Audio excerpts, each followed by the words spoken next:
Liquor కేసులో 12 మందికి remand పొడిగించింది. నిందితులందరినీ ACB కోర్టులో హాజరుపరిచింది. సెట్ ఈ నెల 13వ తేదీ వరకు రిమాండ్ పొడిగించింది కోర్టు. మిథున్ రెడ్డిని తిరిగి రాజమండ్రి జైలుకు తరలించారు అధికారులు. ఇక మిగతా వాళ్లను విజయవాడ, గుంటూరు జైలుకు తీసుకువెళ్లారు పోలీసులు. హోటల్ మేనేజ్మెంట్లో గ్లోబల్ కెరియర్ ప్లాన్ చేస్తున్నారా? అంతర్జాతీయ చదువు, ఫారెన్ జాబ్ ఛాన్స్ కోసం ఇండియా నంబర్ 1 హోటల్ స్కూల్ IIHMలో జాయిన్ అవ్వండి.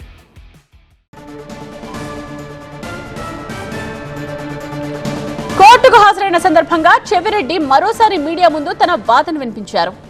లిక్కర్ స్కామ్ తో తనకు సంబంధం లేదు అంటున్నారు చెవిరెడ్డి. కాణిపాకంలో ప్రమాణం చేస్తా దేవుడు అన్నీ చూస్తున్నాడు, నేను మద్యం ముట్టను, అమ్మను అన్నారు చెవిరెడ్డి.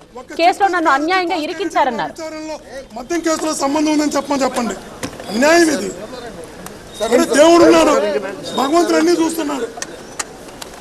భగవంతుడు అన్నిటికీ సరైన సమయంలో సమాధానం చెప్తాడు.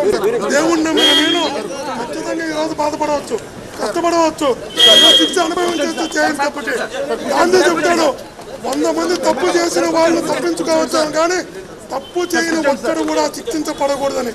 తప్పు చేయని నన్ను ఖచ్చితంగా ఎదుర్కొంటా, ఖచ్చితంగా దేవుడు ఉన్నాడు. ఆధారాలు లేకపోయినా నా పేరు చేర్చారు అన్నారు చెవిరెడ్డి. కోర్టులో నాకు అన్యాయం జరుగుతుంది అన్నారు చెవిరెడ్డి. ఇక ఏసీబీ కోర్టులో విచారణ సమయంలో రాజ్ కేసిరెడ్డి ఉద్వేగానికి గురయ్యారు.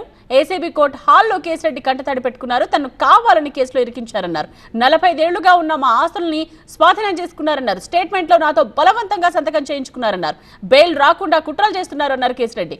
11 కోట్లతో నాకు సంబంధం లేదు అన్నారు. వరుణ్కి డబ్బు ఇచ్చానన్నది అవాస్తవం అన్నారు కేసిరెడ్డి.